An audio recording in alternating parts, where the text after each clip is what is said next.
Bom dia a todos.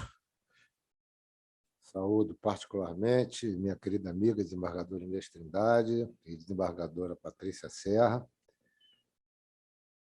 Em nome de quem eu saúdo a todos os integrantes da mesa. E a nossa tarefa é uma tarefa que traz um desafio bastante consistente, porque a Lei de Improbidade Administrativa, que está fazendo agora 30 anos, é uma lei particularmente marcada por uma situação casuística, um casuísmo que é próprio das chamadas legislações reativas. Causou consequências bastante acentuadas no panorama da administração pública. Eu passo para cá, né? É isso. Então, veja bem, a lei de 92, a lei originária, 8429 de 92, ela nasceu naquele cenário do Fora Collor, né? Os caras pintados, um cenário de muita comoção social, combate à corrupção, o presidente sofrendo impeachment. E é o exemplo clássico da chamada legislação reativa, né? E é comum em muitos países do bloco ocidental, mas, particularmente no Brasil, esse tipo de legislação ocorre com muita frequência. Então, a gente vê quando está ocorrendo alguma movimentação social, e principalmente na proximidade de período eleitoral, vem uma legislação assim, dramática, muito radical, e que, via de regra, não atende aos interesses mínimos, né, de uma boa edição eleitoral, de um processo legislativo coerente, consistente. São leis emocionais para impressionar a opinião pública. E a 8429 de 92 foi uma dessas. Legislação reativa, em cenários mais sensíveis, que envolvam a comoção da opinião pública, a reação legislativa mais contundente e moralizante, que enalteça a cultura do controle. Isso sempre tende a prevalecer. Quais são as críticas, né? Real efetividade das medidas, custos envolvidos, acaba com a pouca segurança jurídica que ainda resta, processo aleatório e voluntarioso de persecução, reconfiguração da administração pública ao sabor do acaso. Então, nós vemos agora, a partir da Lava Jato, aconteceram, né, pacote anticrime, coisas do gênero, de um período até antecedente, lei anticorrupção, que é decorrente do mensalão.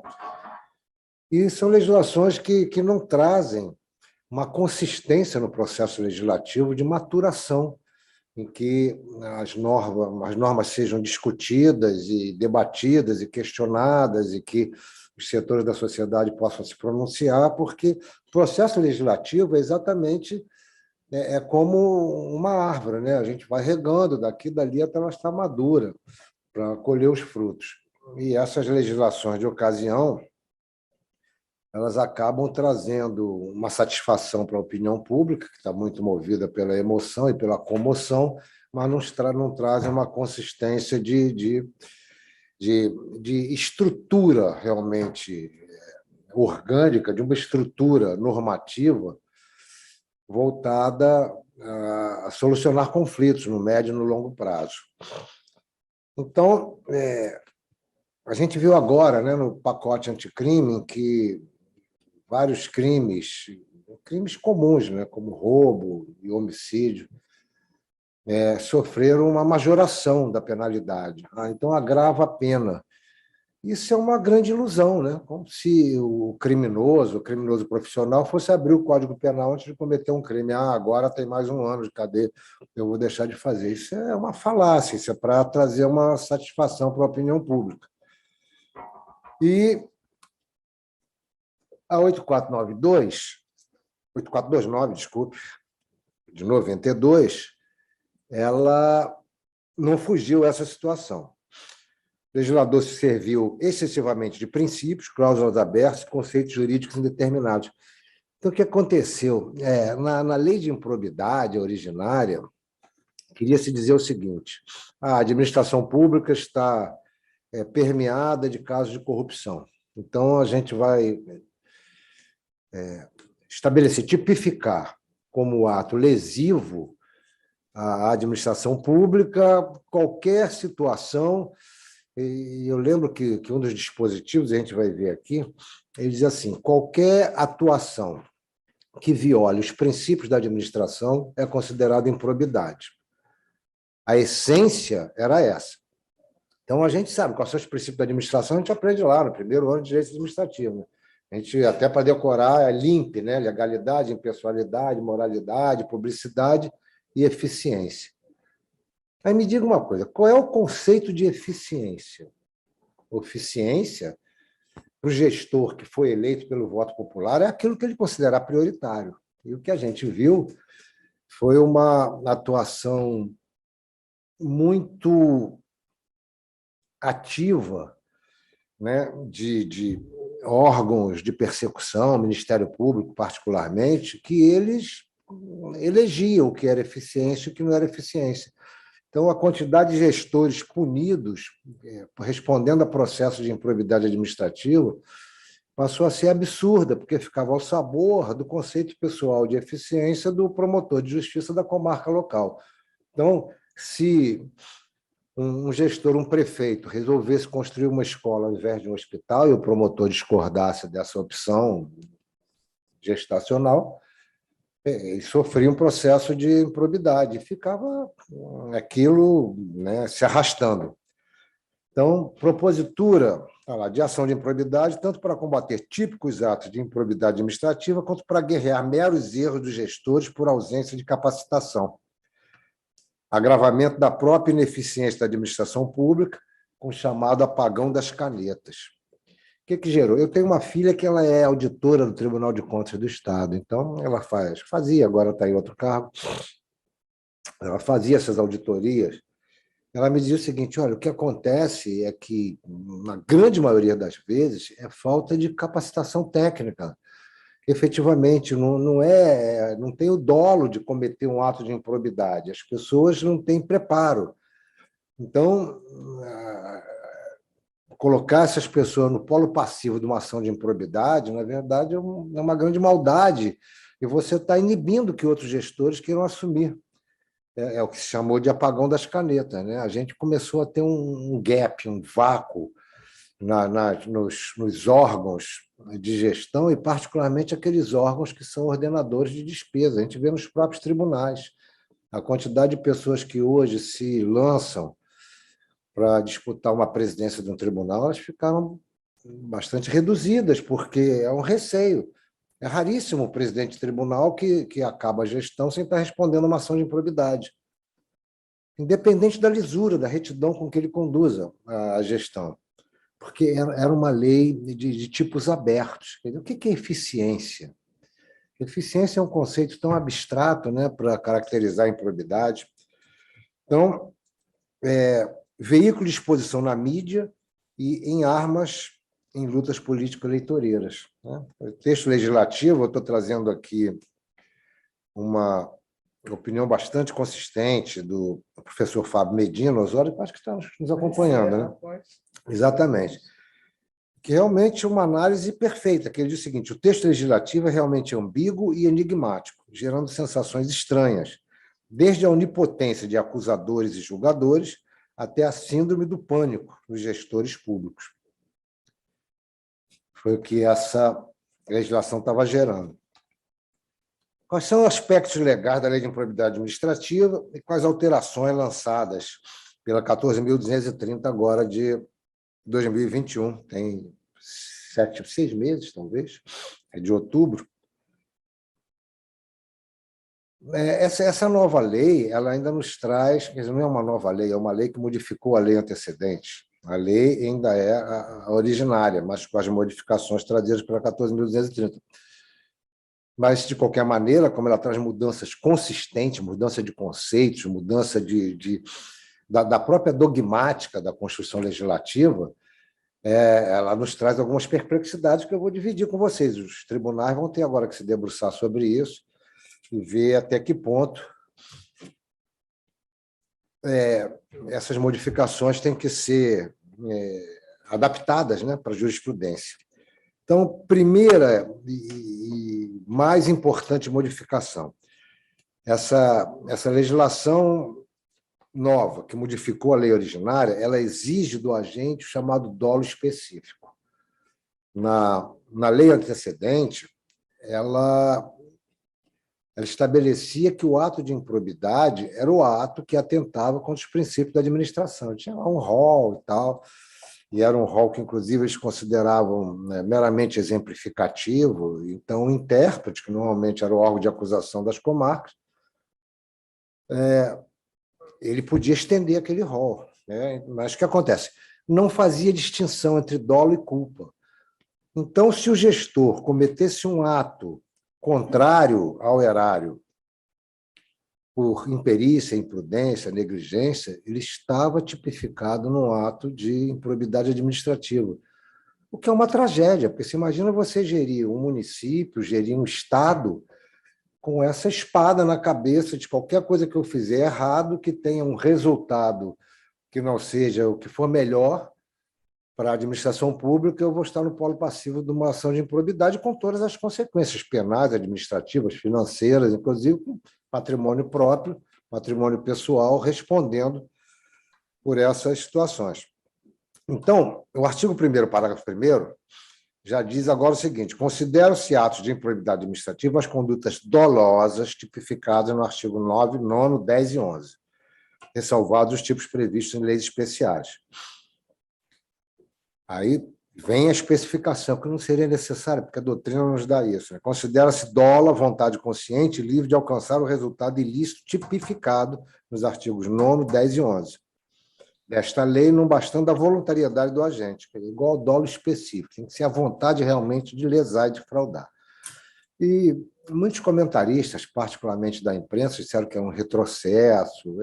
Eu absolutamente não acho, eu respeito a opinião, porque os órgãos de comunicação, os que estão assim, né, na órbita, né, da atividade jurisdicional, eles têm essa mentalidade de quanto mais punitiva, melhor.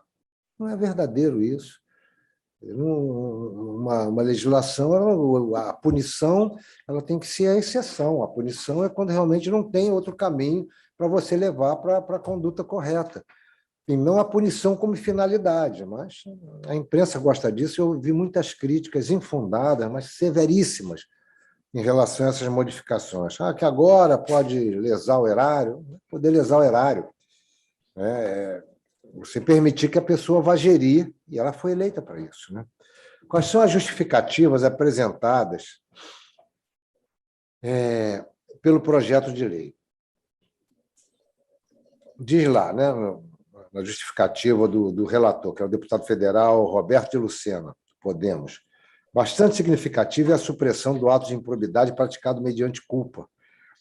De um exame do texto, para e passo da observação do compreender como ato de improbidade o equívoco, o erro ou a omissão decorrente de uma negligência, uma imprudência ou uma imperícia, evidentemente, tais situações não deixam de poder se caracterizar como ilícitos administrativos, que se submetem a sanções daquela natureza. E, acaso haja danos ao erário, as consequências da lei civil quanto ao ressarcimento. Mas até para você administrar uma família, você comete erros. Imagina você ter que administrar a sua família cada vez que você erra na prestação jurisdicional. Como a gente erra como juiz, a gente erra o tempo todo. E ainda bem que tem, né, esferas recursais que acaba mitigando, não corrige nossos erros, não. Os erros estão aí, e a gente se penitencia por ter errado, com a melhor das intenções. Imagina se a gente for responsabilizado como ato de improbidade cada vez que cometeu equívoco, a nossa sentença for reformada. E é esse o cenário, né? Eu estava assistindo uma entrevista daquele autor, Michael, do livro Justiça, Michael Sandels. Ele depois escreveu um livro que eu li, ele deu uma entrevista sobre esse livro, chamado A Tirania do Mérito. Espetáculo, espetáculo. O livro é melhor que o Justiça, na minha compreensão. E ele fala exatamente disso. Ele diz: a tirania do mérito,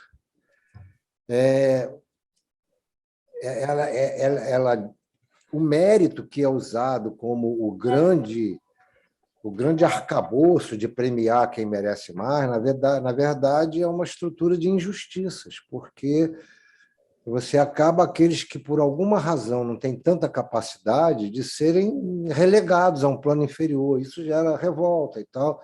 Quer dizer, não é só porque você nasceu com uma determinada capacitação, um dom, é que você tem que ser mais valorizado do que outros que não têm. Se dão mais trabalho duramente. Ele faz uma análise bastante interessante e ele já começa a fazendo assim, uma crítica quando a gente chama a nossa atividade de justiça. Né? Ele diz: como é que a gente pode chamar de justiça aquilo que a gente pratica no judiciário? Claro que não, a justiça é um conceito filosófico. É um conceito que vem da filosofia com Aristóteles, lá, depois o Piano chamou justiça, dá a cada um o que é seu. O que é isso? Ninguém sabe, eu sei lá o que é justiça, dá a cada um o que é seu. Cada um tem uma concepção própria do que acha que merece, né? Do que acha que seja seu. Então, quando chamam a nossa atividade de fazer justiça, ela traz uma impropriedade, porque cria uma expectativa. Não, agora eu vou receber o que eu acho que mereço. Não vai, não. Porque a gente não aplica justiça, a gente aplica o ordenamento jurídico. A gente faz o quê? Dá a prestação jurisdicional de acordo com o arcabouço da legislação, da doutrina, da jurisprudência. Mas se isso é justiça, pode ser para uns e não ser para outros. Então, a nomenclatura já nos deixa numa situação de embaraço. Nem sempre aquela decisão final que põe fim ao conflito de interesses vai ser justa para as partes, ela vai considerar justa. Então, o Michael Sanders ele faz essa análise de uma forma, certamente, um primor, né, na exposição. Um filósofo. E aqui na lei de improbidade é exatamente isso. A gente estava vivenciando um momento de persecução em que a moda do momento era perseguir, era punir, era condenar, né? Independentemente dos meios. A gente viu na própria Lava Jato algumas irregularidades que não são compatíveis, né, com uma atuação jurisdicional razoável. Mas estava lá, aplaudida, e criam-se... Essa lei proporcionou muito isso, né? Você criar mitos de moralidade, campanhas de moralidade, cruzadas moralistas, que sempre são muito negativas. Ao longo da história, toda grande cruzada moralista trouxe uma pletora de injustiças, porque as pessoas estão muito motivadas pelo sentido punitivo. Né? Então, a gente começa de onde for. Pode começar lá da Inquisição. A atuação da Inquisição da Igreja Católica, que eu sou católico, mas a gente tem que fazer autocrítica, eles se achavam moralizadores. Nós estamos acabando com as heresias. Mataram milhares de pessoas em nome da moralização da igreja, da religiosidade, de extermínio da heresia, né, e do ateísmo. Aí depois a gente vem andando, aí vem o iluminismo. Que beleza, o iluminismo, Revolução Francesa, acabar com a aristocracia. A ideia é fabulosa, a ideia iluminista nos trouxe luzes a todos, né? Mataram 20 mil pessoas em 2 anos na guilhotina, porque tinha sangue nobre, porque era uma cruzada moralizadora. Não foi um movimento paulatino que as ideias vão inspirando as pessoas e trazendo modificações. Né? E depois disso, você vê, a base conceitual do iluminismo, liberdade, igualdade e fraternidade. Maravilha, né? Quem não quer isso? Mas, para atingir isso, eles iam matando todo mundo que tinha o chamado sangue maldito. E levaram para a guilhotina crianças, mulheres idosas. Ah, mas ela era marquesa, era condessa. Né? No final, o que aconteceu? Os próprios, ou melhor, os principais articuladores e executores da Revolução Francesa foram todos guilhotinados. todos eles. Né? Danton, né? João Paulo Marat morreu numa banheira, assassinado, todos eles guilhotinados pela própria justiça, porque eles exageraram. Os tribunais estabeleceram o princípio que a justiça tem que ser rápida, tem. Então, os julgamentos não podiam durar mais de 3 dias. Eles condenavam e levavam a guilhotina. E acabou que Robespierre, que era o principal, ele fazia aquele papel. Eu ia fazer uma comparação com os tempos modernos, mas eu vou evitar citar nomes. Mas era aquele papel ensandecido de punir a qualquer preço. Não, os meios não interessam. Ele acabou morto na guilhotina por um tribunal que achou que ele efetivamente exagerou. E depois de toda essa cruzada, acabou com a aristocracia. Que bom, né? Liberdade, igualdade, fraternidade. O que vem?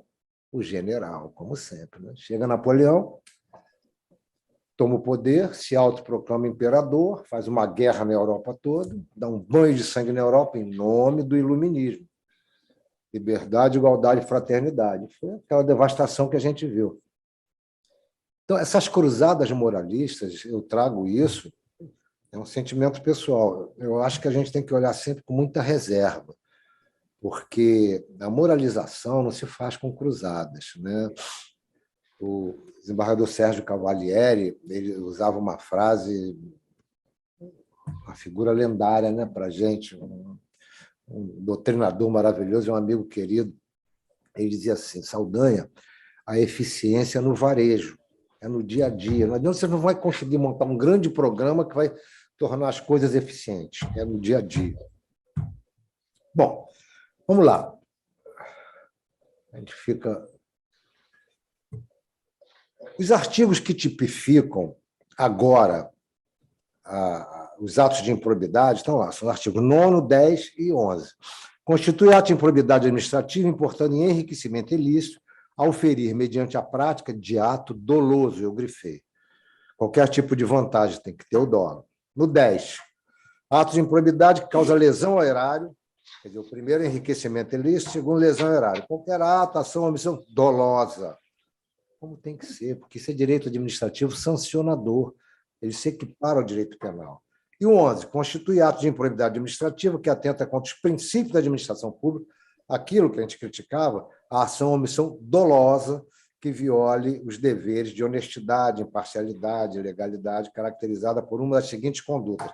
Aí já vem a modificação muito consistente, porque o artigo 11 ele tinha uma redação que ele nos remetia a um dispositivo meramente enunciativo, exemplificativo. Agora, ele foi colocado como exaustivo, quer dizer, caracterizada por uma das seguintes condutas, e ele estabelece o rol de condutas que serão caracterizadas como atos de improbidade, porque qualquer legislação punitiva ela tem que te dar exatamente o que eu sou proibido de fazer. Não pode deixar aberto, porque senão você vai ficar ao sabor do intérprete que estiver naquele momento com a caneta na mão. Então, as legislações punitivas têm que ser muito bem delimitadas para dar segurança ao cidadão. Então, veja bem, pela modificação, não é ato de improbidade. Primeiro,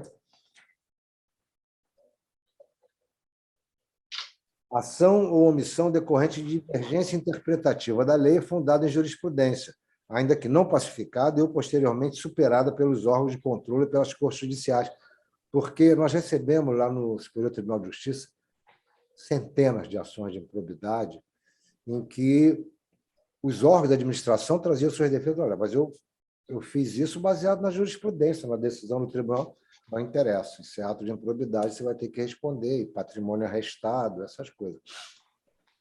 Agora está no artigo 1º, parágrafo 8º. Aí eu lanço um questionamento e as decisões que contrariam, por exemplo, a súmula vinculante. Isso não está na lei, a gente vai ter que se debruçar sobre isso no correr do tempo. Né? Mero exercício da função ou desempenho de competências públicas, sem comprovação de ato doloso com fim ilícito. Mera perda patrimonial decorrente da atividade econômica, salvo se comprovado ato doloso praticado com essa finalidade. Porque muitas das ações de improbidade chegavam com a seguinte fundamentação. Mas esse ato do gestor, seja o prefeito, seja o diretor de uma companhia estatal, coordenador de alguma atividade, mas esse ato trouxe um prejuízo plural. Quem é que não está sujeito a tomar uma decisão administrativa que não tenha o sucesso esperado, né, no plano econômico? Até na nossa vida pessoal. Eu vou deixar o dinheiro na poupança e perder dinheiro, ou eu vou aplicar num determinado investimento. Então, na verdade, a mera perda patrimonial não pode caracterizar por si só o ato de improbidade, tem que demonstrar o dolo, né? Está lá expresso no parágrafo 2º do artigo 10. Aí vem uma coisa interessante, que é nomeação e indicação política por parte de detentores de mandatos eletivos, sendo necessária a aferição de dolo com finalidade ilícita por parte do agente. Começaram a estender de tal forma o conceito de nepotismo em nome da moralidade, né? Que trouxe uma inibição assim, absurda. Isso no judiciário é extremamente rigoroso. O conceito de nepotismo para os agentes públicos em geral que atuam no Poder Judiciário é extremamente rigoroso. E acabaram que nós fomos usados como exemplo, né? E acabou sendo flexibilizado, ainda na vigência da versão originária da lei, foi flexibilizado por algumas decisões do Supremo, porque os detentores de atos, de cargos meramente políticos, eletivos, eles têm o direito de indicar quem quiser, eles respondem por resultado, porque quem vai fazer a avaliação da eficiência é o próprio cidadão que vai votar nele ou não. Ele tem lá os mecanismos de impeachment e tal.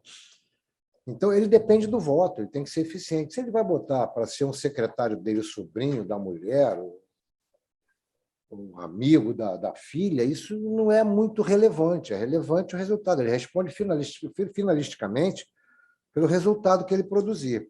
Então, o STF já vinha afastando a incidência da súmula vinculante 13, que é a súmula do nepotismo, que também foi editada pelo Supremo Tribunal Federal num momento desse de grande comoção social. Então, agora, filho nenhum pode. Eu lembro quando eu estava aqui no tribunal, minha filha era concursada. Meus filhos faziam 18, 19 anos, eu botava para fazer concurso para técnico judiciário, claro. Pô, vou começar a trabalhar. E a minha filha era concursada. E quando veio essa onda do nepotismo, ela trabalhava no meu gabinete. Era a minha melhor assessora. Fazia emerge, estudava igual um louco. Eu tive que tirar. Tá bom, você vai trabalhar em outro órgão lá, porque era considerado nepotismo. Né? A gente fica triste, mas não tem jeito, é o que aconteceu. E o STF acabou mitigando isso para outros setores que não judiciário. O informativo 952, de 2019, já dizia o seguinte: a primeira turma, por maioria, negou provimento ao agravo regimental interposto contra a decisão que negou seguimento à reclamação ajuizada contra um ato de prefeito, que manteve a nomeação do filho do vice-prefeito para o cargo de secretário municipal. Então, na relatoria do ministro Barroso, ele disse: não, o prefeito pode botar quem ele quiser, ele vai responder finalisticamente pela eficiência dos seus atos.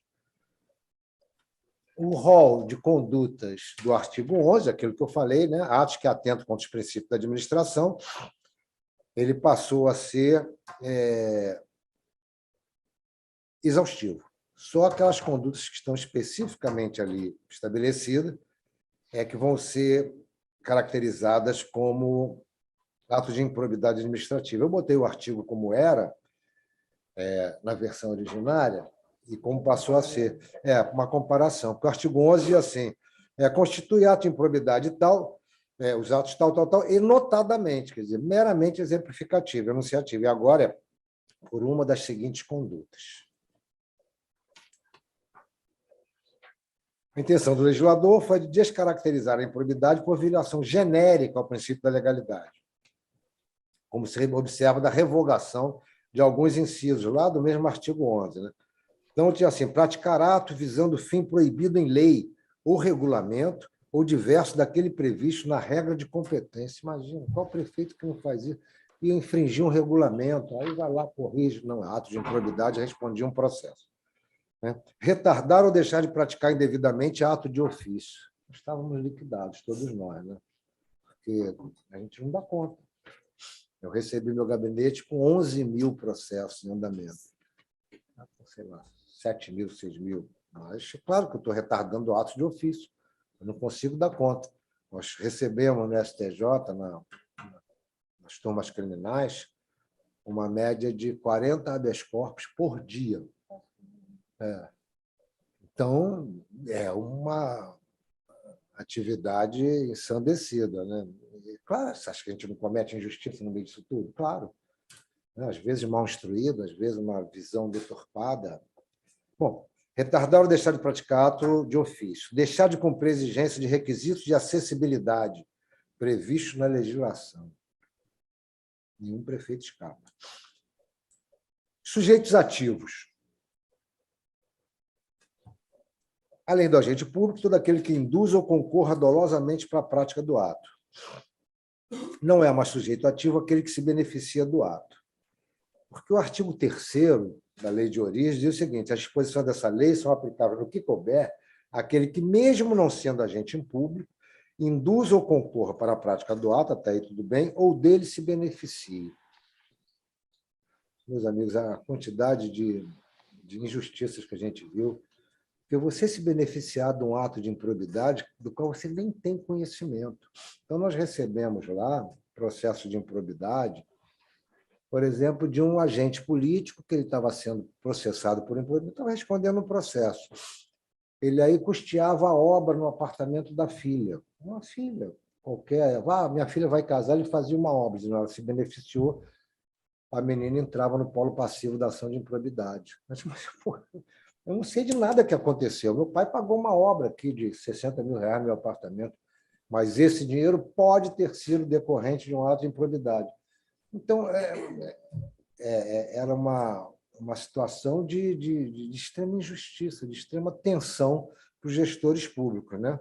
Então, agora, aquele que meramente se beneficia do ato sem ter contribuído para a sua realização, ele não está mais sujeito a figurar no polo passivo de uma ação de improbidade, né?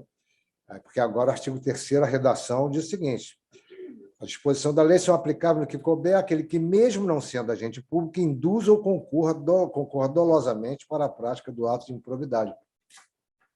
Nós tivemos até o caso de um ex-presidente da República, que foi exatamente isso. Ele estava sendo processado, depois do processo ele estava no inquérito ainda, por improbidade, não tinha denúncia. E que depois esse inquérito foi arquivado, porque não se achou nada. Mas ele fez uma obra na casa de uma filha, em São Paulo. E quiseram colocar a menina no polo passivo de uma ação de uma coisa assim. Absurdo, uma violência. Uma violência. Depois o negócio foi arquivado. Aí como é que fica? A desmoralização pública daquela moça no trabalho. Você está sendo processada por improbidade. Porque não é só o processo. O processo tem consequências hoje, ainda mais com a mídia do jeito que está reverberando, são consequências dramáticas e permanentes, né? Necessidade da presença do agente público no polo passivo da ação de improbidade administrativa, como pressuposto para a aplicação das sanções da lei de improbidade aos particulares.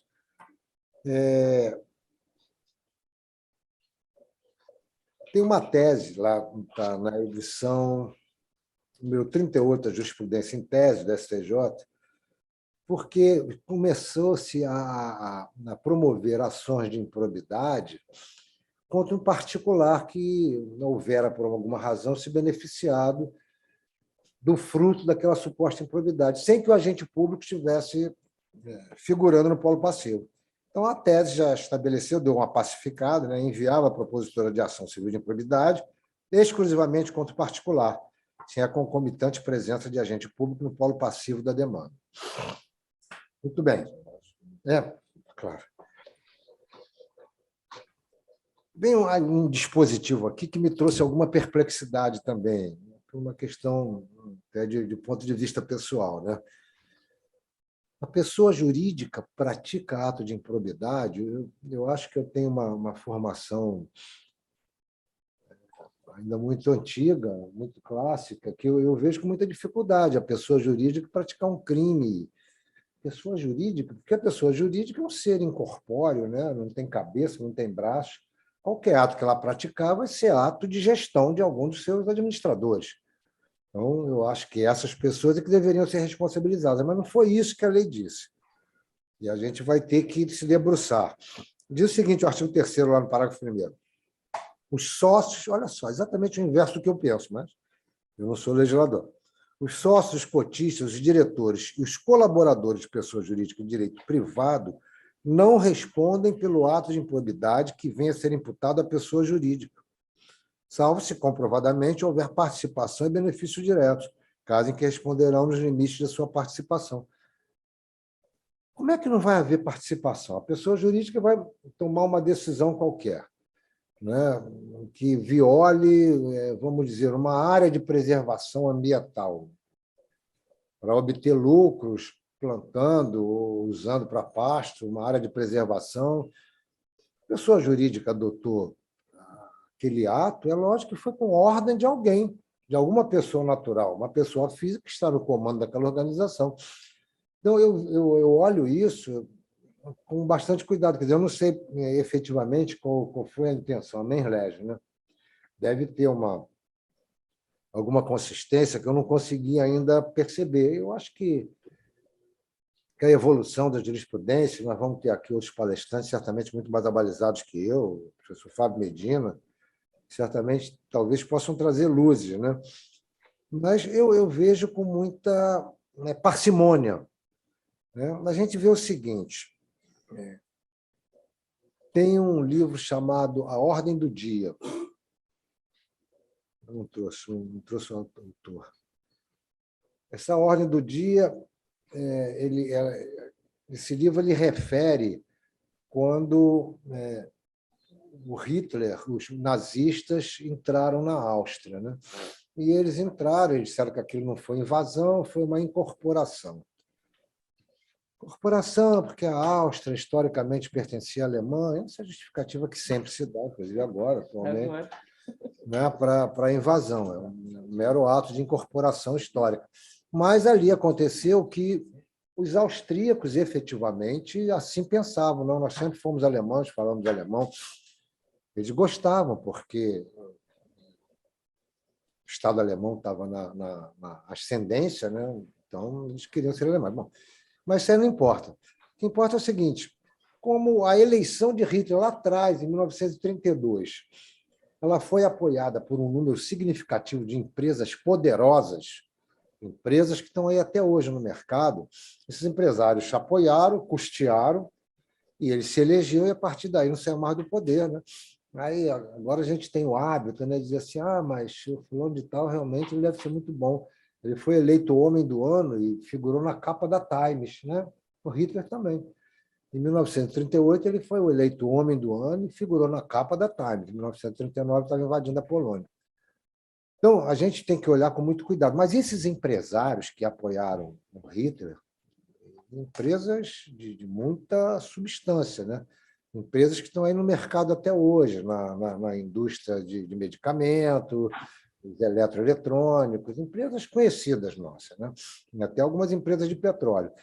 Eles, quando o Hitler efetivamente, né, disparou a guerra e começou a fazer prisioneiros das minorias, judeus, negros, ciganos e tal, essas empresas começaram a usar trabalho escravo. Isso é comprovado. Isso foi comprovado no Tribunal de Nuremberg. Os prisioneiros eram mandados sem remuneração e tinha uma sobrevida bastante acanhada, né, por causa das condições de trabalho, mas os lucros da empresa cresceram muito. Cresceram porque trabalho escravo, você não pagando mão de obra, imagina. Você quer coisa mais abominável do que a utilização de trabalho escravo no inferno europeu? Eles usaram. E quando eles foram julgados em Nuremberg, aí isso é que é interessante. As empresas foram preservadas, foram intocadas, estão aí até hoje, fabricando automóveis, fabricando eletrodomésticos, mandando remédios para nós, né? Empresas muito conhecidas que estão lá no livro. Os administradores foram punidos, penalizados, cumpriram penas rigorosíssimas, mas as empresas preservadas estão lá, carreando rios de dinheiro para a Alemanha até hoje. Aqui a gente fez o contrário. A gente pega a Petrobras e destrói a Petrobras. Pega o gestor, pune severamente o gestor, que praticou, na minha concepção, estou falando opinião pessoal, Mas a gente acabou atingindo, né, a empresa, algumas construtoras e tal, que eu não sei se foi a melhor decisão, mas é o que aconteceu. Então, vamos lá. Aí o parágrafo 2º diz o seguinte: as sanções desta lei não se aplicarão à pessoa jurídica caso o ato de improbidade administrativa seja também sancionado como lesivo à administração pública, de que trata a lei anticorrupção, a 12.846 de 2013, que é outra lei de ocasião, é outra lei que foi, muito obrigado, é outra lei que foi editada no momento de ebulição política, né? Mas, de qualquer maneira, o que se evitou aqui, isso eu considero que foi uma boa técnica, né? Técnica legislativa, se aquele tipo de ação já está punida, penalizada por uma lei, você não pode penalizar por outra. Bis in idem, para evitar exatamente o bis in idem. A gente vê isso nessa legislação que trata, né, dos atos de improbidade, que gerou compliance. Então, os acordos de leniência. A gente tem visto isso agora, acho que as coisas se repetem, né? Mas só que acontece o seguinte: você faz o acordo de leniência com determinado órgão, Controladoria Geral da União. Então, a empresa foi pilhada lá num ato qualquer de prática de ilícito, ela faz um acordo de leniência com um determinado órgão, Controladoria Geral da União, e paga uma multa bastante severa para que ela possa ajeitar suas práticas, falar compliance e tal. Aí vem outro órgão qualquer, ou a Advocacia Geral da União, o Ministério Público, e entra com a ação. Ele diz: não, mas eu fiz uma coisa de leniência. Ele diz: não, mas não comigo. Você veja bem que insegurança. Aí a pessoa não sabe com quem fazer e está se tentando. Tem um processo legislativo em andamento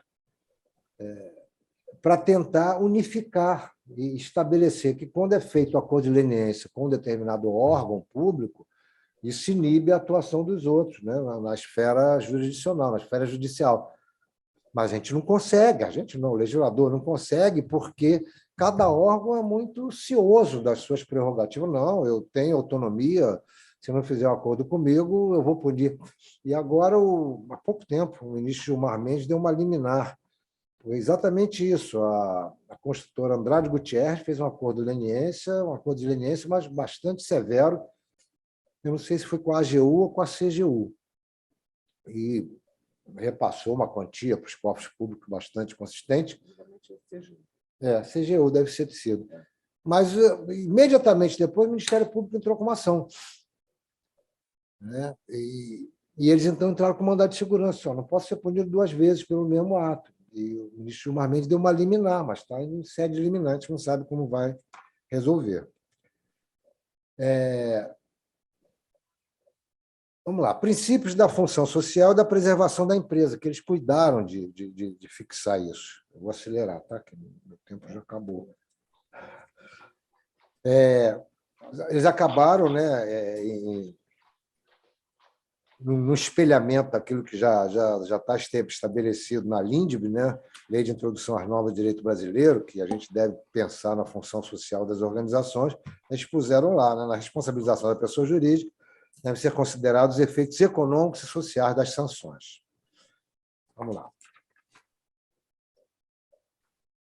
A legitimidade ativa, a ação para aplicação das sanções de que trata esta lei, será proposta pelo Ministério Público. A lei estabeleceu essa modificação, estabeleceu com exclusividade o Ministério Público para propor a ação. Já foi suspensa, pelo menos a nível de liminar, na ADI 7042 e 7043, em que o ministro Alexandre de Moraes, Xandão, né, ele afirmou que o combate à corrupção, a ilegalidade, o homem é brabo, combate à corrupção, a ilegalidade e a imoralidade no poder público devem ser prioridade absoluta de todos os órgãos constitucionalmente institucionalizados, não é exclusividade do Ministério Público. Então, qualquer órgão público ou particular que se sentir lesado por um ato de improbidade, ele passa a ter a legitimação. Eu trouxe aqui que, diante do exposto, que é a parte dispositiva, né, do voto, conceder a interpretação conforme a Constituição Federal, no sentido da existência de legitimidade ativa concorrente entre o Ministério Público e as pessoas jurídicas interessadas para a propositura da ação por atos de improbidade administrativa. Uma outra... a gente vai chegar lá rápido. Isso aí é um absurdo, a gente vai chegar. A assessoria jurídica. Eles estabeleceram que a assessoria jurídica, isso aí é uma loucura, né? Que emitir o parecer atestando a legalidade prévia dos atos administrativos praticados pelo administrador, ficará obrigado a defendê-lo judicialmente, caso este venha responder ação por improbidade administrativa até que a decisão transite em julgado. Imagina, se você é um advogado e dá uma opinião, a opinião jurídica do advogado é uma opinião técnica, meramente técnica, dentro dos princípios, né, princípios do direito em geral. Aí, se o gestor, na verdade, na execução do ato que ele quer praticar, ele comete um ato de improbidade, o assessor que deu a opinião doctorum, lá, a opinião jurídica, ele vai ficar vinculado à defesa até que transite em julgado. Isso é uma insanidade, porque o que acontece? A gente vê isso com muita frequência na advocacia pública. O advogado público, seja um procurador, seja um advogado de uma estatal, ele dá opinião dentro daquilo que lhe é apresentado. Olha, isso aqui está formalmente legal, está formalmente de acordo com a legislação. Ele não sabe o que está correndo atrás da porta, ele não sabe o que está correndo por baixo da mesa. Então, a gente vê muitas licitações viciadas, doutoras, que a gente vê o seguinte, né? Eu tive a oportunidade de acompanhar isso. O gestor quer favorecer uma determinada empresa para a compra de cama hospitalar, né? Aquelas camas que inclinam. Então, as camas hospitalares que estão no mercado, elas permitem uma inclinação de até 45 graus. Aí ele coloca lá no edital, não, eu quero uma cama que tenha inclinação até 50 graus. Só tem uma empresa que fabrica cama com até 50 graus. É claro, tá direito. Como é que o advogado vai saber disso? O advogado diz, está formalmente perfeito. O gestor quer uma cama que inclina até 50 graus, todas as cláusulas da licitação estão de acordo. Teve um caso recente, num determinado estado da federação, que foi compra de escadas para bombeiro. As escadas Magiros vão até 30 metros, aí figurou na licitação 33 metros, só uma empresa fabricava. Como é que o advogado vai saber disso? Então, isso também é objeto da mesma ação que o nosso ministro Alexandre de Moraes, ele botou lá, suspender os efeitos do artigo 20, o parágrafo 20 do artigo 17, com a redação dada pela lei atual em relação a ambas as ações diretas de inconstitucionalidade. Ao impor a advocacia pública na esfera estadual a atribuição de promover a defesa, aí ele vai, né? Ofensa ao poder de auto-organização, autonomia, e está suspenso. Vem um caso agora da prescrição, que também está sendo discutido. A ação para aplicação das sanções previstas nessa lei prescreve em 8 anos, contados a partir da ocorrência do fato, ou no caso de infrações permanentes, do dia em que cessou a permanência. As outras legislações, eu trago aqui embaixo, elas têm um padrão, né? Que a prescrição começa a correr a partir da ciência da infração pela administração, que eu particularmente considero extremamente arbitrário, porque, às vezes, aquele tipo de ação ela fica lá camuflada anos e anos, e, às vezes, 15 anos depois, se descobre que ali tinha uma ilicitude qualquer. Aí, dali é que começa a correr a prescrição. Então, o gestor, ele, às vezes, 15 anos depois de ter deixado na esfera executiva da administração, ele vai responder por um ato de improbidade de um fato ocorrido 15 anos atrás, mas a administração só tomou ciência agora. Então, isso, para efeito de segurança jurídica, é um desastre, né? Porque você vai ser presidente do tribunal, você sai com a sua vida isenta, as contas aprovadas pelos tribunais de contas, e vai para a sua casa. 15, 20 anos depois, se descobre lá no TCE, no Tribunal de Contas, que havia uma irregularidade. Eles vão bater na sua conta, você vai responder por aquilo. Mas, pô, eu não tenho mais nem elementos para estabelecer a postulação defensiva e tal. Então, agora, nessa lei, eu estou botando aqui o seguinte, né? A lei de licitações, a lei anticorrupção, Estatuto de Servidores, é sempre a partir da ciência da administração. É o padrão tradicional. Essa lei trouxe uma modernidade, a meu sentir, benéfica, que diz o seguinte: a ação para aplicação das sanções previstas prescreve em 8 anos a partir da ocorrência do fato, ou, no caso de permanente, do dia em que cessou a permanência. Quem? Desculpe. Tá, eu vou acabar agora. Vamos lá. Isso aqui pode pular. Interrupção dos prazos de prescrição. Os casos clássicos. A lei não estabeleceu tratamento específico, né, para o caso de ressarcimento ao erário. E...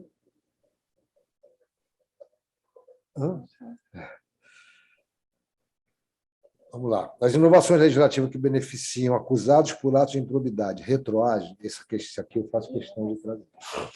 Então, olha só. A gente sabe que qualquer legislação penal mais benéfica, ela retroage para beneficiar o agente. Isso é uma regra universal. Isso é uma regra de qualquer civilização razoavelmente democrática, né? Uma lei mais moderna. Então, se o menino é preso porque estava vendendo maconha, ele é condenado. Aí a maconha deixou de ser crime, ele vai continuar cumprindo a condenação? Claro que não. Né? Novatio legis, in melior, a gente aprende isso nos primórdios do curso de Direito. A lei mais benéfica retroage para beneficiar os agentes. Mas isso aqui está sendo discutido. Eu não sei como consegue discutir um negócio desse, que seja de uma violência. É claro, se ele estava sendo processado por um ato que era um ato culposo, e agora só o ato doloso é punido, ele vai continuar sendo processado. Ele não vai poder aplicar esse princípio universal, que é um princípio de direito natural, acima de tudo. Né? Bom, está lá no parágrafo 4º. Aplica-se ao sistema da improbidade disciplinar desta lei os princípios constitucionais do direito administrativo sancionador, claro. O princípio da retroatividade. Por que está sendo questionado? Eu estou tendo que correr, vocês desculpem, tá? Se depois da perpetração do delito a lei dispuser a imposição de pena mais leve, o delinquente será, por isso, beneficiado. Está no Pacto de São José da Costa Rica, que o Brasil é subscritor, né? E que entrou em vigor aqui pelo decreto 678, está escrito. Bom, aí eu trago aqui algumas considerações da doutora procuradora do Estado, Alice Voronoff,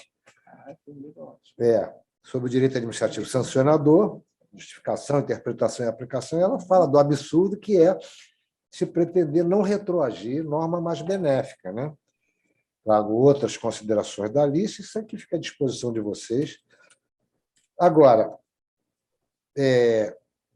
tem alguma jurisprudência já, lá do STJ, do ministro Napoleão Nunes Maia e da ministra Regina Helena, que estabelece exatamente a obrigatoriedade de se aplicar a retroatividade. Né? Agora, e é aqui que eu quero chegar. O Ministério Público Federal, na 5ª Câmara de Coordenação e Revisão de Combate à Corrupção, são os paladinos, né? E ele diz o seguinte, da retroatividade, ele diz que não retroage, em nome do princípio da moralidade. Né? Não se aplicam os novos dispositivos do artigo 9, 10 e 11, que exatamente que exige o dolo específico, alterados pela lei tal, a atos de improbidade ocorridos anteriormente ao início de sua vigência, pois sendo as regras originais parâmetros de garantia e efetividade da probidade, as novas condutas típicas se retroagirem promoverão retrocesso no sistema de improbidade, cujas bases são constitucionais. Cabe aos senhores tratar dessa interpretação, né, nas esferas de sua competência. Então, senhores, desculpe aí ter corrido um pouco no final, mas a conclusão é essa, que o Tribunal de Justiça de São Paulo já aplicou a retroatividade também, na esfera da sua atribuição e competência, e toda essa alteração legislativa ela merece maior tempo de reflexão. Eu estou trazendo algumas impressões pessoais e algumas impressões que já constam de manifestações acadêmicas e pouquíssima jurisprudência. Então, eu agradeço aos senhores a atenção, peço desculpas pela correria e me coloco à disposição. Muito obrigado.